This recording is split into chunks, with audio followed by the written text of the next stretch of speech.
From Maine to New Mexico, Arkansas to Oregon, Civic Network Television is lighting up America.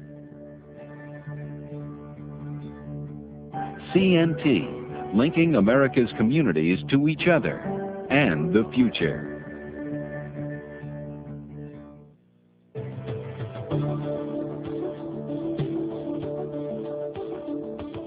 Live from Washington, D.C., Civic Network Television brings you Mobilizing Community Assets. And now, our moderator, Ramona Evelyn.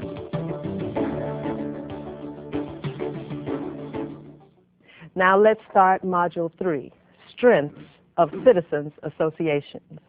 And so our next step is to explore this realm, the Citizens Association realm, the realm of churches and block clubs and cultural groups and athletic groups in neighborhoods. John, you want to start us down that path? Good. Well, the reason that we want now to focus on associations is because in the years we've traveled across America looking in cities and small towns for initiatives that increase the economic and the political and the social power of local folks. What we have found as the most common mobilizer of the gifts and the capacities of local people isn't businesses, isn't agencies, isn't governments, it is associations. Now, what do we mean by associations? Well, historically, associations were first written about by a Frenchman named Alexis de Tocqueville. And he came on a tour across the United States in 1831. And in that tour, he saw two things that struck him as being unique about this country. One terrible thing and one great thing. The terrible thing was slavery. And he had a compatriot with him who wrote about slavery in America. And the other thing that he saw was how the communities here were being built. And he said, you know, in the United States, communities are not like the communities in Europe. And he said, what I see at the heart of communities in the United States is little groups of people who come together and act powerfully in neighborhood after neighborhood after neighborhood. And he said they take three powers. The first thing they do, he says, and they're not appointed and they're not elected, they just come together because they believe they have the power to move the community ahead and solve problems. So the first power they take is the power to decide what is a problem. They don't turn to some university and say, do a needs survey, tell us what problems we have. And the second power they said that he saw people taking was the power to decide how to solve the problem. Didn't turn to an expert to try to figure that out, right? And the third power they took, he said, was the power to take their own advice and go out and solve the problem with their neighbors. And he said, this is what the American community has that is absolutely unique. And he named these little groups of people for us associations. And what he meant was associations just aren't a group of people or individuals. Associations are a group of citizens. It's a political word. It's a word about power. And we hear so much today about empowerment. And he said, if you want to empower people, then they have to be in association as citizens solving problems. They can't have somebody else taking that power away and say, leave your community to us. We'll solve your problems. Now, he wrote about this in a book called Democracy in America. And in that book, he has this wonderful paragraph in conclusion. He says, Americans of all ages, all conditions, and all dispositions constantly form associations. They've not only commercial and manufacturing companies in which all take part, but associations of 1,000 other kinds, religious, moral, serious, feudal, general, restricted, enormous, or diminutive. And then he concludes with the critical point.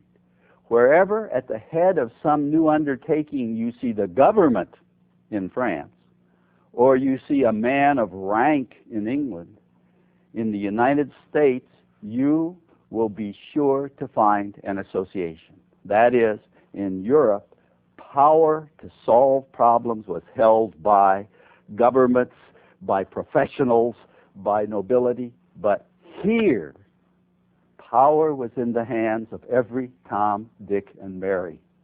And that is what we found to be the central reality for the mobilization of the gifts of people in the communities we were observing. You know, it sort of looks, I think, like this. If this is a group, right? An association is a group of citizens who come together of their own volition to take these powers.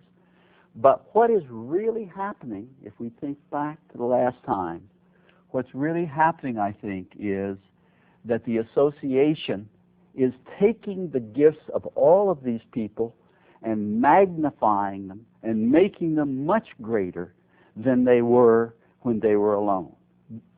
Associations are the great magnifying glass for the capacities and gifts of individuals. And he was seeing that. It's how we come together to solve our problems at our best. Now, he saw this in 1831. The question might be raised, is this true today?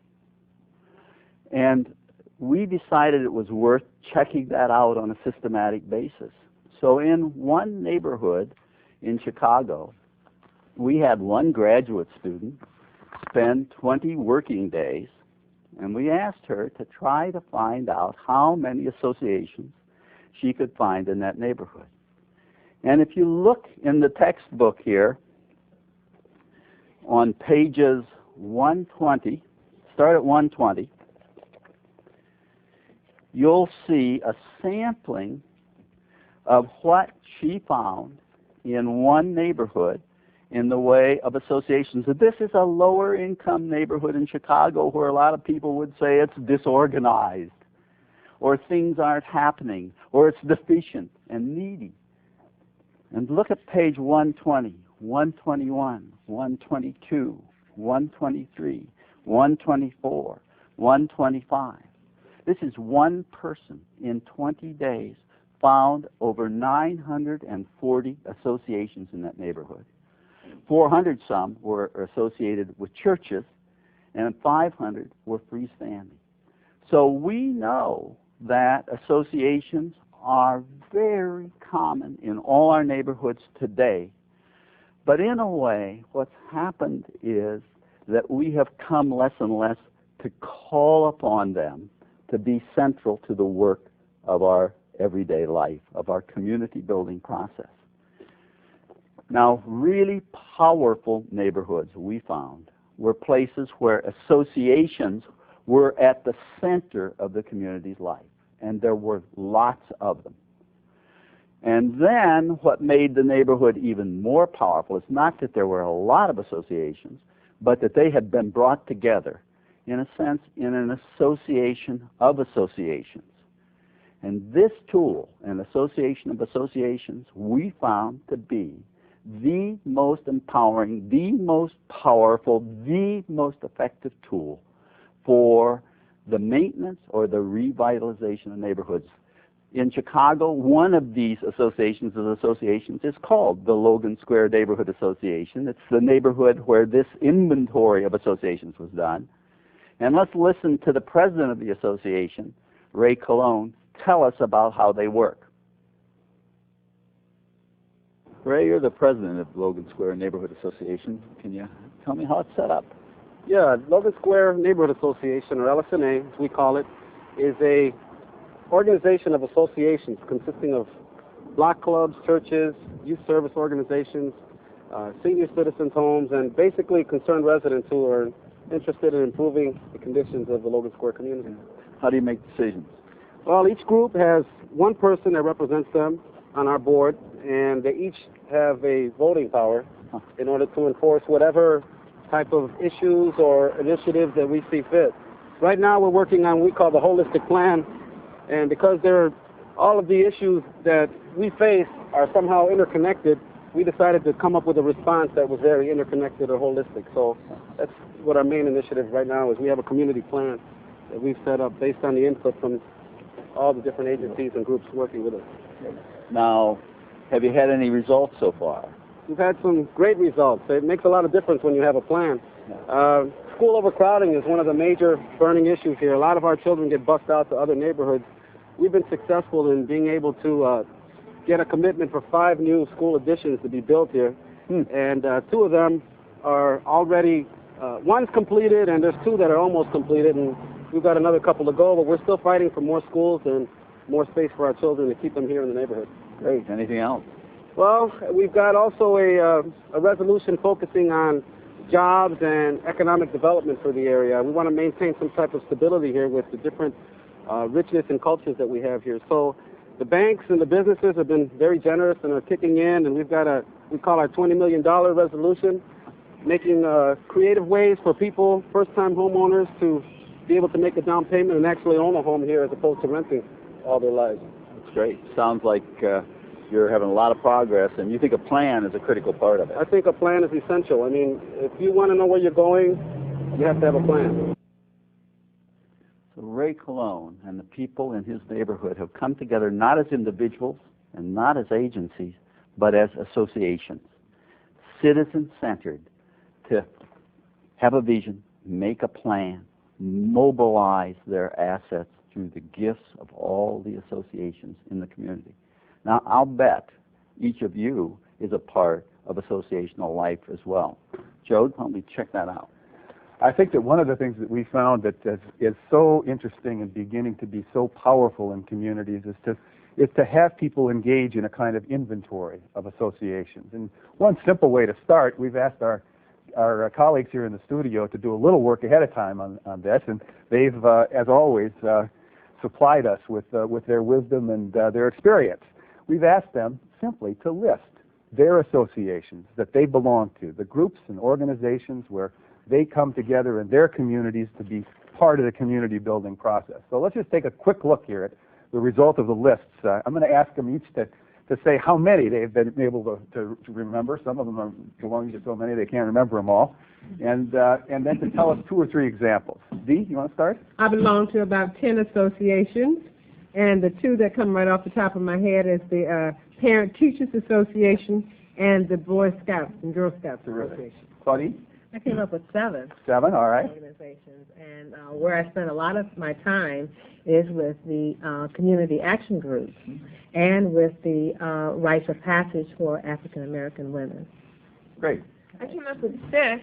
The 2 that came to mind quickly were the Family AIDS Housing Foundation and the Washington Runners Club. All right. Joe? About 7 come to mind. The 2 that I think I deal with mostly would be the Seminary Ridge Association, the Hopkins House Association. Okay. Although I rate my church. Yes, all right. Well, mention your church name. Apple Street Baptist Church in Alexandria, Virginia. All right, very good. All right, sir. I came up with about 6, and, Okay. and the 2 that come to mind for me is Alpha Street Youth Group and Alpha Street Church Choir. Terrific. The church choir, too. Great. 8 groups love me. Love them. All right. The 2 that I am most familiar with are the NAACP and the Virginia Union University Alumni Association. Alumni Association. Great. Terrific. I came up with 7, and the 2 that stick out here are Greater DC Cares and the United Nations Association of this National Capital Area. Okay. Terrific. Barbara? I also had 7, and the 2 I spend most time with is my church, St. Martin's Church, and with the Spar Island Racing Association. The Racing Association. Okay, terrific. All right. This is an amazing array of memberships and associations just in this room with just a few people. John, I saw you keeping count. Well, how are we doing? We have 8 people who belong to 57 associations, each one different. Right. 57 different associations And 8 people. in just 8 folks, right? If we did this across the country, if each of you then sort of spent some time beginning to list your own associations and then beginning to map them out, a kind of simple methodology for doing that is in the Green Book, in the guide, beginning on page about 113. It describes the kind of process that John was talking about that one person in 20 working days used in Logan Square to get her 940 associations. It's very simple. It has to do with using the local media and using the local bulletin boards and sort of doing snowball interviews and writing letters to folks. It doesn't take long to begin uncovering all kinds of groups and associations. We really recommend this as a place to start in everybody's community building kind of process because, as John said, the associations are where the gifts of individuals get given and magnified. So that when you found your associations in your neighborhood, one of the things we're sort of learning from is neighbors asking the associational leaders these three simple questions. Number one, tell me what you do now. Just describe what it is your association is up to. Right? Secondly, tell us what you do now that has an impact on the broader community. I mean, we're assuming that all of our associations serve their members in some way, right? Or the members wouldn't be part of the association. But many of them also do something that affects the broader community, and we want to find out about that, right? Because that's the way that the sort of stretch begins. And then the third question, which we're finding awfully interesting and awfully promising, is to ask associational leaders, what could you imagine that contributes to community building? What could you imagine your association taking on in addition to what you do now? Right? And we're beginning to think with community leaders across the country about ways in which local associations can begin to contribute to the local economy, can begin to connect with the strangers in the community, can begin to say, yeah, we can in fact invite the young people into our association. We can invite the older folks who've been marginalized in our neighborhood back into, we can invite all of the folks on the edge of our community back into the activity of the associational life in our neighborhood. And we can contribute in all kinds of ways, therefore, to re-knitting the relationships in the middle of community. Now, this work of sort of stretching the functions of local associations has led us to be thinking with associational leaders about the work they do in some pretty sort of often bizarre ways, I think, John, don't you think? Why don't you tell us one of the stories that's taught us a lot about this? We all know that the associations are there in our communities, but they're not recognized very well. And we also know that they are doing good work. But what we don't know nearly as well is the fact that they're waiting to be asked to do more work, to come together for the common good. And the best example of that, which we think you can see in most states now in the United States, is an unusual call to associations to work for the common good. And it is exemplified by a sign that most Americans by now have seen. It's a sign on the highways of America, and it looks like this. Here's a sign in Virginia that says, "Adopt a Highway, Ladies Auxiliary, VFW Post 9274. Now just think about that. What does this mean? This means that this group of women in Virginia, they are clearly an association of citizens, right, have said, we are willing to go out onto a mile of highway in the country 4 times a year, in the middle of the winter, in the middle of the summer, with a black plastic bag, and pick the junk up off the highway because we can't depend on our institutions to do all that work anymore, right? And what is really incredible to think about is that the veterans of foreign wars, nor this ladies' auxiliary, never even thought about cleaning highways, do you think? I mean, that was something they never had in their mind, right? But there they are, out in the common good, cleaning the highway. Now, if you go over into Maryland, you'll see a couple other signs. Here's a sign. The Pilgrim Lutheran Church has adopted a mile of highway, and its members are out in the common good, cleaning the highway. Another group in Maryland is a neighborhood association. The Bradley Hills Civic Association is out on the streets, right, cleaning up the highways. Now, what we have found is that this is happening all over America, and if you look in your guide, let's see, where are we? At what page? Page 138, right? You will see a sample list of the kinds of groups in the state of Wisconsin that are out cleaning the highway 4 times a year, right? Groups like, I mean, when you look at it, I think it's wondrous. Groups like, well, let's see here, Job's Daughters, the League of Women Voters, the Rotary Club, a weight reduction club, TOPS, a 4-H club, all kinds of associations coming together in the common good. And one of the things that is really striking is who got them to do that? The Department of Transportation of the state of Wisconsin called to the people of Wisconsin and said, will you help for the common good to clean our highways? And we checked, and over 2,000 associations, this is just a sample, in that state, came to the call and said, sure, sure.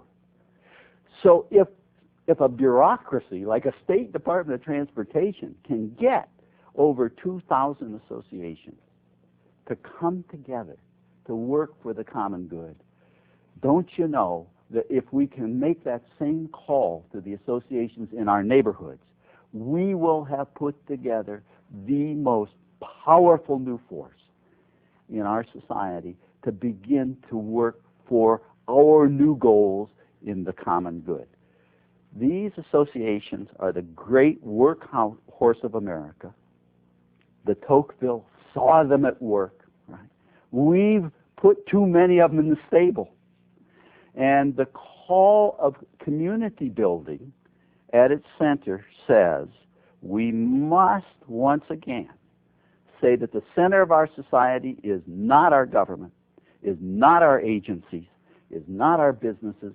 It is our associations coming together to once again reclaim citizen space to become the powerful center of our society. And we believe when you set a table of associations at the local level, the kinds of problems we think we have can be transformed. And one of the best examples has to do with youth. Our youth, Jody was just pointing it out, have been segregated from our society in something called youth programs and something called schools. We need them in the center of our society. And if our associations in the neighborhoods can be brought together, I think they can recover the gifts of young people for the center of our society. Joe? Well, once again, we've been going for wisdom and for advice and for stretching our imaginations to our colleagues here in the studio. And although when we asked them to think about the work of their own associations, none of them said, you know, we love going out on the highways and picking up trash 4 times a year. They did begin to tell us about some of the associations that you all belong to here and the ways in which they're doing some very unexpected things, or the ways in which you could imagine getting into a discussion with them to do some very unexpected things that stretch their activity, that bring them back into community building kind of activity.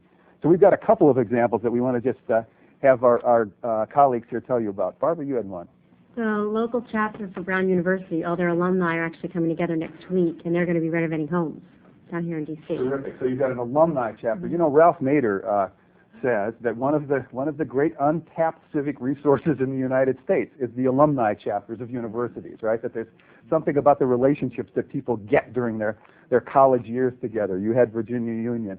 That sort of transcends all the other differences that we have, and that if we could figure out ways of kind of bringing those groups into civic activity and community building activity, we'd have an incredible amount of new resources to begin to call on here.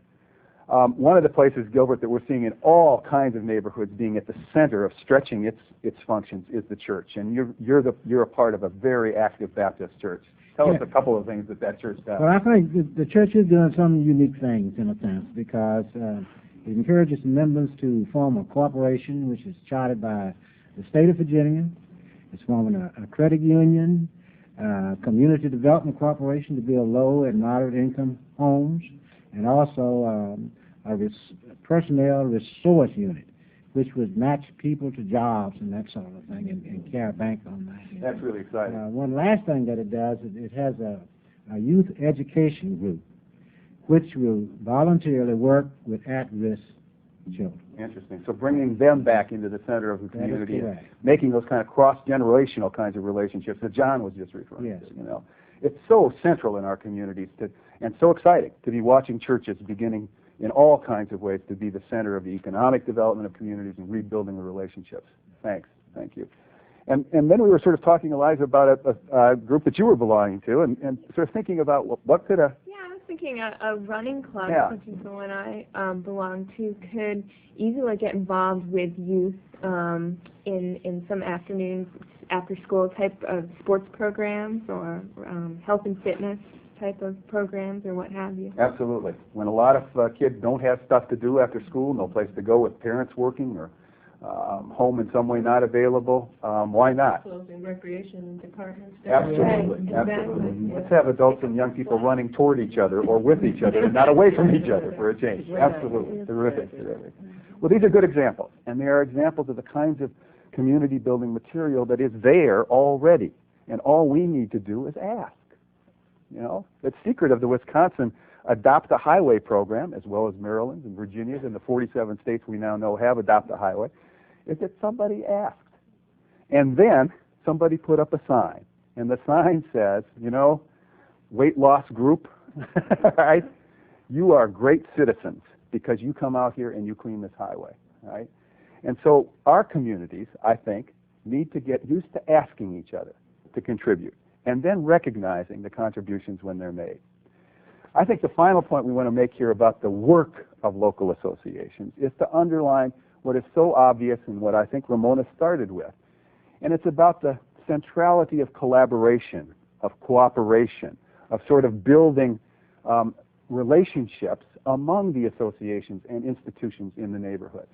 So what we have here is a kind of Gilbert, it's like the church the Baptist church in Alexandria. You have a church at the middle of a whole circle of relationships with other groups in the community, with the tenants organizations, the police, the homeless advocacy group, the community organization, the schools, the business associations. And in each of those relationships, the arrows go both ways. And what that means is that there's a working programmatic relationship to solve problems that's been established between the church and the tenants organization, where both groups bring their strengths to the table, where the tenants could contribute and where the church contributes, and they figure out how to do it together. I know that, for instance, in a number of places where the police and the local church have begun to work together, the police begin to view the church as a place where young people who might otherwise be in trouble and be criminalized, entered into the criminal justice system, instead they're turned over to the church. And the church begins to work with them in ways to sort of bring them back into community. So that the kind of cooperative relationships are there to be built. And we know from our experience that the powerful tools, which are associations, can be magnified even further when they team up with other kinds of associations. So that's the lesson that we want to leave with for this first part of the program. This is the great underutilized community building set of tools in the United States. And if we're going to be serious about building community, we have to find them, inventory them, invite them out, and relate them to each other. It is how to build communities.